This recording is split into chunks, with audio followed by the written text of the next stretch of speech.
You were still focusing on her. Not cool. Everyone, it's Emily Fox. Today's video is going to be about adult books for YA readers because I've seen that pattern and I've gotten a lot of questions about books basically that can help you get into adult books. They can be intimidating for some people. So these are a few different genre of books that I think are kind of in between or might be very easily accessible for someone that wants to get into adult books but might be scared a little bit. So these are my picks. Let's start with fantasy recommendations. I feel like the first one is something that you might hear a lot of people say that it's kind of in between adult and YA, and I find that it would be like the perfect example of books that is very accessible for a YA reader.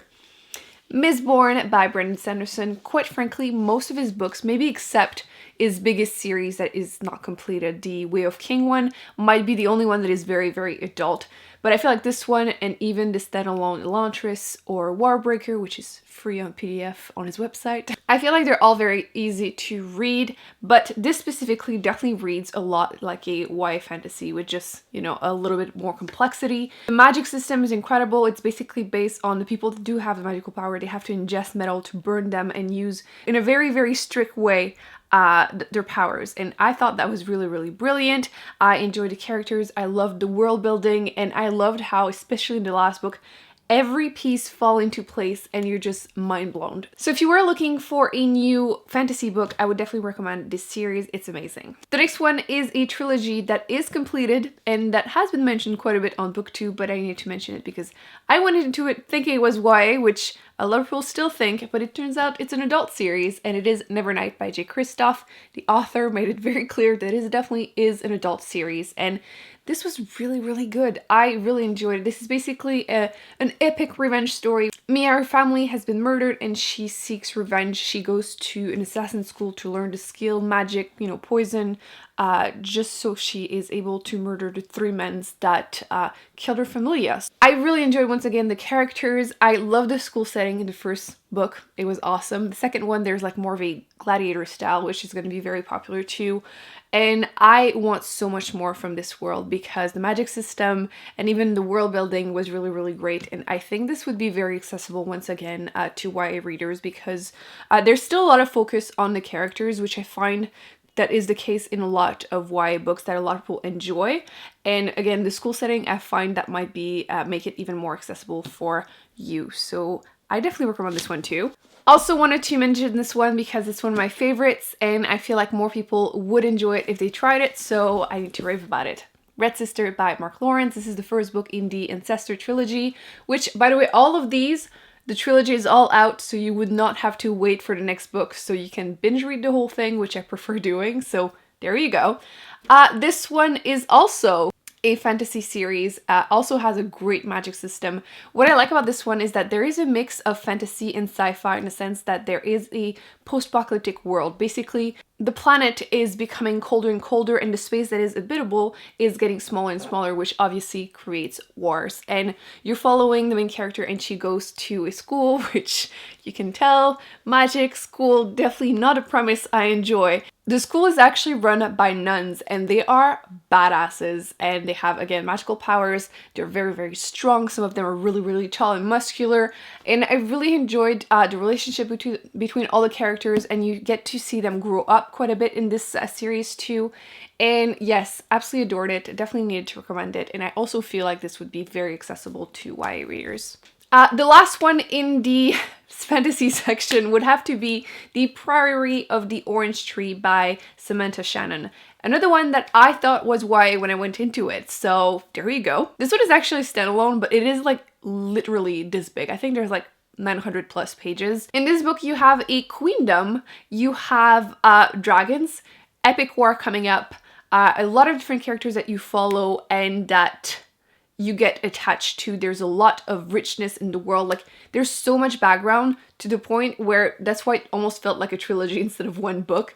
And I really, really want to see. I do want to mention though that I think the weakness in that book was the ending, because you have like the whole like 900 pages of build up for the epic war and then it happens super quickly. Just a little bit of a disappointment that I wanted to mention anyway, because even though the book is great, I feel like if I had been warned, I would have been able to lower my expectations a little bit, but I still really, really enjoyed it. And I do feel like, once again, it would be a great read for a YA reader. The next category is going going to be sci-fi, which is also one of my favorite genre. The first book was actually a surprise for me this year, and it is an absolutely remarkable thing by Hank Green. And this, I feel like people sometimes put it in the YA category. Again, some people will say it's adult.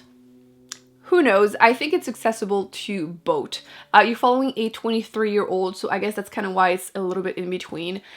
This is a first contact with alien, but very, very modern one. The main character basically sees a statue of something appearing in New York one morning, and she decides to film herself in front of it, and turns out it's an alien. She puts that on YouTube, she goes completely viral, and things happen. I have to say I didn't expect to enjoy it as much as I did, but the characters were attaching, even though the main character is not likable, which I find that might be more the adult portion, because I feel like it's rare that you're going to see that in YA, and I do feel like some people had trouble getting into it because of that.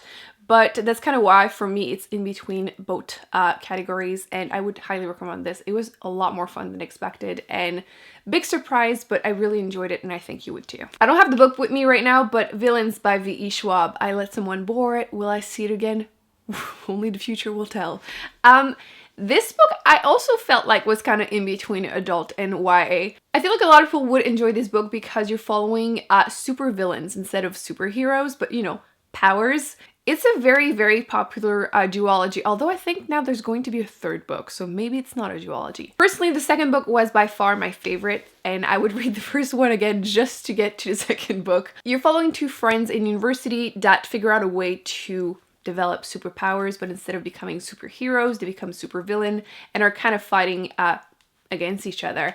And, you know, more things happen. I really enjoyed her writing. I enjoyed how short chapters are, which I know sounds a bit weird to mention that, but I feel like it makes the book fly by so fast. And yes, you can't put it down. It's a very popular duology for a reason. Also wanted to give a quick shout out because I've talked about these a lot, so I don't want to go too much into it, but if you're new here, The Humans by Matt Haig is fantastic. You're basically following a human, an alien that has to learn about humans, what it is to be human and everything. And I do think that it starts kind of funny, kind of YA-ish almost, and it becomes more serious, so I do feel like YA reader would enjoy this.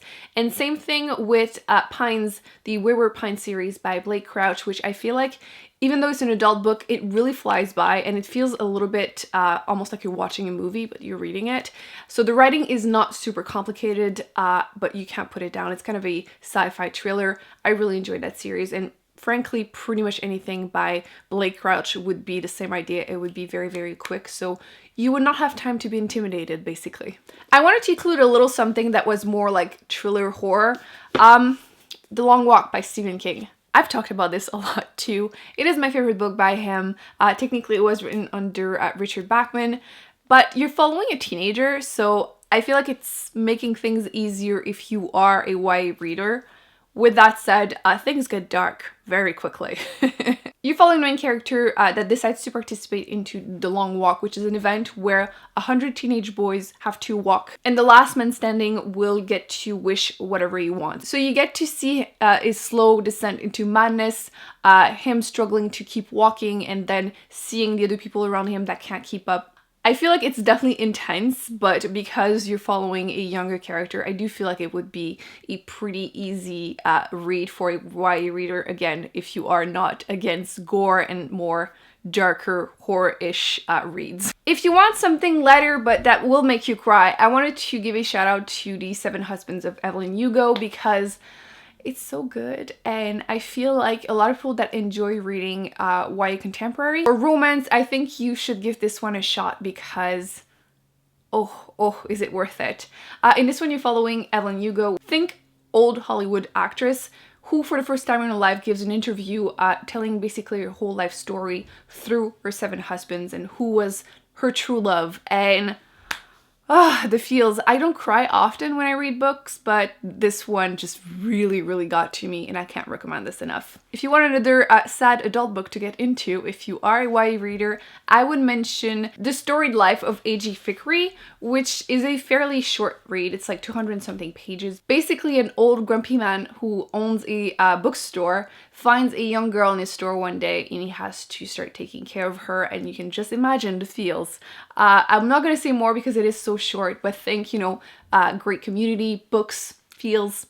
If you are into that, I do think that because it is so quick and attaching, you would not have trouble going through it. I really enjoy that. So these were some adult-ish books that I think a lot of YA readers should get into, or even the ones that tend to enjoy adult ones. They're just really great. I really enjoy them, and I think you would too. So let me know in the comment section if you have read any of these and what you thought about them, or if you have more recommendation, more adult books that you think YA readers should look into. Don't forget to give this one a big thumbs up if you enjoyed it. Don't forget to subscribe because you definitely don't want to miss any future videos, and I will be putting some on the screen that I recommend you check out, and I shall see you in my next one. Bye!